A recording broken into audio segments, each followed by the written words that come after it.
اور ساتھ ایک خط بھی لکھا کہ یار میں پیسے پہنچانا چاہتا تھا پر مجھے کوئی چیز نہیں ملی دریا کے اس پار آنے، اللہ کے نام پر تیری طرف روانہ کر رہا ہوں۔ اور یہ کہہ کہ وہ لکڑی دریا میں رکھ دی، وہ لکڑی ڈوب گئی ہے، واپس آ گیا۔ وہ جس نے پیسے لینے تھے وہ عین مقررہ وقت پر دریا کنارے آیا، صبح سے سر شام تک اس نے انتظار کیا۔ دل ڈھلنے لگا تو دل میں خیال آ گیا کہ یار نہیں، اس نے دینا ہی نہیں، جھوٹا وعدہ کر گیا، پہنچا ہی نہیں وقت پہ۔ اب جب واپس لوٹنے لگا تو اچانک دریا میں ایک لکڑی تیرتی ہوئی دکھائی دی۔ کہنے لگا لے جاتا ہوں، شام کو روٹیاں پکانے کے کام آئے گی، ایندھن بنا کے جلا لوں گا، ہنڈیا پک جائے گی۔ لکڑی اٹھا کے جلانے کے لیے گھر لایا، گمان تھا کہ وہ نہیں آیا وعدہ کر کے، اللہ کو کفیل اور وکیل بنا کے اور گواہ بنا کے پھر بھی نہیں آیا۔ لکڑی لے کے گھر گیا، بخاری ہے، اور جب اس کو چیرا نہ کہ میں اس کی آگ جلاؤں گا، کھولا تو اندر سے 1000 دینار بھی نکل آیا، خط بھی نکل آیا۔ اب ذرا سمجھنا، اس کے دل میں بات کس نے ڈالی کہ تو لکڑی میں پیسے ڈال دے؟ اللہ نے۔ اس بندے کو مقررہ وقت پہ کنارے بھیجا کس نے؟ لکڑی صرف اسی کے ہاتھ آئی تو یہ بندوبست کیا کس نے؟ اللہ نے۔ گھر جا کے چیری تو پیسے بحفاظت اس تک پہنچائے کس نے؟ تو پھر ہمیں بھی توجہ اللہ کی جانب ہی کرنی چاہیے، ہمارے پہ دل کی توجہ رب کی طرف ہی ہونی چاہیے نا، ہمیں ادھر ادھر جانے کی، دیکھنے کی، بندوں پر غور کرنے کی ضرورت کیا ہے؟ وہ پیسے پہنچ گئے، یہ وہاں اپنی جگہ پہ پریشان تھا، اس نے 1000 دینار اور جمع کیا۔ پھر دوبارہ ایک دن دریا کنارے آیا، کشتی مل گئی، بیٹھ کے اپنے اس بھائی کے پاس آیا، کہنے لگا دیکھنا مجھ پر بدگمان نہ ہونا، پیسے اس تاریخ کو بھی جمع کر لیے تھے، دریا پہ آیا تھا پر کشتی نہیں ملی تھی، پھر میں نے نا لکڑی میں ڈال کے خط ڈال کے تیری طرف بھیج بھی دیے تھے، لیکن آج میں پھر لے کے آ گیا ہوں۔ وہ کہنے لگا خوش ہو جا، جس رب کو تو نے میرا اور اپنا گواہ بنایا تھا اس رب نے میرے تک پہنچا بھی دیے ہیں۔ جب لوگ اللہ کو گواہ بناتے ہیں، رب کی جانب اپنی توجہ کرتے ہیں، اپنی چاہتوں، خواہشات اور اپنی ساری چٹھیاں اپنے رب کریم کی رحمت کی طرف روانہ کرتے ہیں، پھر اللہ اپنے بندوں کو مایوس نہیں کرتا۔ بخاری شریف میں حدیث ہے، حضرت جابر ابن عبداللہ فرماتے ہیں نبی پاک صلی اللہ علیہ وسلم نے 300 لوگوں کا ایک لشکر روانہ کیا کسی مہم کے لیے، کسی جہاد کے لیے۔ حضرت ابو عبیدہ بن جراح رضی اللہ تعالیٰ عنہ امیر لشکر تھے۔ فرماتے ہیں غربت اتنی زیادہ تھی، بھوک اتنی زیادہ تھی کہ ایک ایک کھجور دن میں ایک وقت کھانے کو ملتی تھی، اور کچھ دن ایسے آئے کہ اب کھجور بھی نہیں مل رہی۔ فرماتے ہیں اتنی زیادہ بھوک لگی مجاہدین کو، 300 بندہ پتے کھا کے گزارا ہونے لگے۔ یہ بخاری میں موجود ہے۔ آپ فرماتے ہیں کہ دریا کے کنارے ہمارا پڑاؤ تھا، ٹھہراؤ تھا، جب بھوک سے نڈھال ہو گئے نا، وَيَرْزُقْهُ مِنْ حَيْثُ لَا يَحْتَسِبُ، اللہ وہاں سے روزی دیتا ہے، گمان بھی نہیں ہوتا۔ فرماتے ہیں ایک مچھلی اللہ تعالیٰ نے دریا کے کنارے بھیجی، فرماتے ہیں وہ تھی تو مچھلی پر پہاڑ جتنی تھی۔ بخاری میں لفظ ہیں، حضرت جابر ابن عبداللہ رضی اللہ تعالیٰ عنہ فرماتے ہیں 300 آدمی 18 دن تک اس مچھلی کو کھاتے رہے، مچھلی ختم ہی نہیں ہوئی۔ مچھلیاں نہیں، مچھلی کہتے ہیں 18 دن 300 بندہ کھاتا رہا، مچھلی ختم ہی نہیں ہوئی۔ اور فرماتے ہیں کہ اس کی ہڈی نکال کے، کانٹا کہیں گے آپ اپنی زبان میں، کہتے ہیں وہ نکال کے نا تو اس کو کھڑا کیا نا جب، تو اونٹ کجاوے سمیت اس کے بیچ سے گزر جاتا تھا، 2 اس کے کانٹے جوڑے۔ فرماتے ہیں وہ اس کا گوشت ہم کھاتے تھے اور اس کی چربی بطور تیل کے ہم جسموں پہ ملتے تھے، بیماروں کو اس سے سکون آتا تھا، تندرستی، شفا ہوتی تھی۔ فرماتے ہیں ہم کھایا بھی ہم نے، اور کچھ لے کے ہم مدینے بھی گئے، اور قربان جائیں نبی پاک نے بھی اس میں سے کھایا۔ ہم نے عرض کی حضور یہ معمہ کیا ہے، یہ ماجرا کیا ہے؟ تو محبوب نے فرمایا تمہارے پاس غذا نہیں تھی، رب نے تمہارے لیے بندوبست کیا ہے۔ حضرت مریم رضی اللہ تعالی عنہا کو اللہ تبارک و تعالی نے بغیر باپ کے جناب عیسیٰ علیہ السلام عطا فرما دیے۔ اب اس بات کو جب لوگوں کے سامنے پیش کیا جائے گا، لوگ کیا رائے دیں گے، یہ بھی تو ایک مشکل کام ہے نا۔ وہ خاتون، وہ پاک باز عورت جس نے اپنی زندگی کے سارے اوقات ہی اللہ کے گھر مسجد میں گزارے، جس کی ماں پاک ہے، باپ پاک ہے، خاندان پاک ہے، اس خاتون کو بغیر باپ کے جب گود میں بچہ لے کے لوگوں کے سامنے جانا ہے تو کن رویوں کا سامنا کرنا ہے، یہ آپ سمجھ سکتے ہیں۔ کسی شاعر نے کہا تھا کہ الجھے الجھے بکھرے بکھرے روز و شب دیکھے گا کون، لوگ تیرا جرم دیکھیں گے سبب دیکھے گا کون۔ لوگ تو ظاہری حالات کو دیکھتے ہیں اور فیصلہ کر دیتے ہیں، سبب کیا ہوا تھا، وجہ کیا بنی تھی، تصویر کا دوسرا رخ کیا، اس پر تو غور ہی کوئی نہیں کرتا۔ اور پھر مخلوق تو فنکار ہے اس درجہ کے پل بھر میں، سنگے در کعبہ سے بھی اصنام تراشے، تم کون ہو کیا چیز ہے داغ کبابی۔ لوگوں نے تو مریم پہ بھی الزام تراشے، بڑے بڑے باعزت باوقار لوگ، اور ذرا سا کہیں کوئی نقطہ لوگوں کو نظر آتا ہے تو لوگ اس نقطے کو بہت بڑا قصہ بنا لیتے ہیں، بہت زیادہ داستان سرائی کرتے ہیں، نیک لوگوں کو بڑی تکلیف پہنچاتے ہیں۔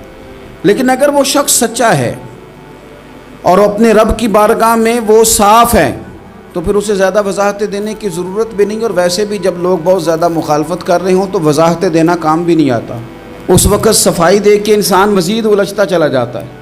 حضرت مریم کی گود میں جناب عیسیٰ علیہ السلام تشریف لے آئے تو جناب مریم کو حکم تھا کہ آپ نے بولنا ہی نہیں، آپ نے بات ہی نہیں کرنی، آپ خاموش رہیں۔ وہ خاموش ہیں، بچہ پنگوڑے میں ہے، قوم کے سامنے ہے تو قوم بڑے سخت نظروں سے دیکھتی ہے، بڑے سخت جملے کہتی ہے، اور انہوں نے کہا کہ مریم یہ بچہ کہاں سے آ گیا، آپ بھی نیک، آپ کا باپ بھی نیک۔ تو جناب مریم نے کیا کہا، قرآن مجید سورہ مریم کی آیت نمبر 29 دیکھیے، فَأَشَارَتْ إِلَيْهِ، تو جناب مریم نے نا پنگوڑے کی طرف اشارہ کیا، جناب عیسیٰ کی طرف اشارہ کیا، توجہ ادھر کی، فَأَشَارَتْ إِلَيْهِ، بچے کی طرف اشارہ کیا، گویا اس سے پوچھ لے تو قوم کیا کہتی ہے۔ انہوں نے کہا قالوا کیف نکلم من کان فی المہد صبیا، یہ کیسے بات کرے گا، یہ تو پنگوڑے میں بچہ ہے۔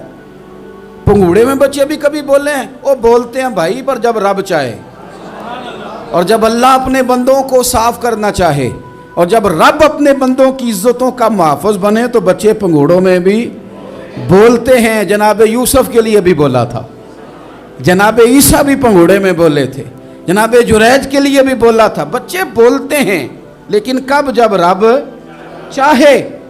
کیسے بولے گا، یہ تو پنگوڑے میں ہے۔ لیکن جب انہوں نے دیکھا نا بچے کی جانب، آپ نے منہ سے نہیں کہا، وہاں تو حکم تھا چپ رہنا ہے، وہ خاموش تھی، پنگوڑے کی طرف اشارہ کر کے کہا اس سے پوچھ لو جو پنگوڑے میں ہے۔ تو جناب عیسیٰ پنگوڑے سے بولے اور سیدھے ہاتھ کے اشارے کر کر کے بولے، کیا کہتے ہیں، فرمانے لگے قال انی عبد اللہ۔ عیسائیوں نے کل کلاں کو کہنا تھا نا وہ اللہ کے بیٹے ہیں، تو انہیں بات ہی یہاں سے شروع کی، کہنے لگے لوگوں سنو میں اللہ کا بندہ ہوں۔ بات شروع یہاں سے کی، جو کل بات ہونی تھی آج اس کا اظہار کیا، کہنے لگے انی عبد اللہ، میں اللہ کا بندہ ہوں، آتانی الکتاب، مجھے کتاب دی گئی ہے، وجعلنی نبیّا، اور رب نے مجھے نبی بنا کے بھیجا ہے۔ 10 منٹ پہلے جناب مریم کے بارے میں رائے لوگوں کی اور تھی، اور 10 منٹ کے بعد اور تھی، 5 منٹ پہلے باتیں اور تھیں اور 5 منٹ کے بعد باتیں اور تھیں۔ جب رب بندوبست کرتا ہے کسی کی عزت کی حفاظت کا تو پھر کوئی اسے رسوا کر سکتا، یاد رکھنا، جب رب محافظ ہو تو پھر لوگوں کا پراپوگنڈا وہاں کچھ کر سکتا۔ لوگ کئی دفعہ بڑا گہرا جال بنتے ہیں، سازش کا رنگ بڑا گہرا ہوتا ہے، عام سادے آدمی اس کو سمجھ نہیں پاتے، اس پراپوگنڈے کا حصہ ہو جاتے ہیں، انہیں پتہ ہی نہیں چلتا یہ بات دراصل کیا کی جا رہی ہے۔ یہ کتنی گہری حسد کی آگ ہے جس کو لوگ بغض کے ساتھ ہوا دے رہے ہیں، اپنی عداوت کے ساتھ اس کو زیادہ جلا رہے ہیں۔ تو او سنگیو، ساری امیدیں سیٹھوں، نوابوں، دنیا داروں سے کیوں وابستہ کرتے ہو؟ ساری توجہات کا مرکز کیوں ان لوگوں کو بناتے ہو جو تمہیں دنیا میں مضبوط نظر آتے ہیں؟ اپنی توجہات کا مرکز اپنے خدا کو بنائیے، اپنے مالک کی جانب اپنی ساری خواہشات کا رخ پھیر دیجئے، اپنی توجہات اپنے رب کی جانب کر لیجئے۔ وہ اپنے بندوں پہ بڑی کرم نوازی فرماتا ہے، وہ عزتوں کا بھی محافظ ہے، وہ پریشانیوں میں کرم نوازیاں فرمانے والا ہے، وہ ساتھ دینے والا ہے، وہ اس کی رحمت قریب آ کے بندے کو سہارا دیتی ہے، وہ اپنے فضل سے اپنے بندوں کی ہر مشکل میں دستگیری فرماتا ہے۔ اسیاں سے کبھی ہم نے کنارہ نہ کیا، اور تو نے بھی تو دل آزردہ ہمارا نہ کیا، ہم نے تو جہنم کی بہت کی تدبیر، پر مولا تیری رحمت نے گوارا نہ کیا۔ عدل کریں تے تھر تھر کمبن اچیاں شانہ والے، تجھے تو فضل کریں تے بخشے جاون میرے جے منہ کالے۔ آخر دعوایا ان الحمد للہ رب العالمین۔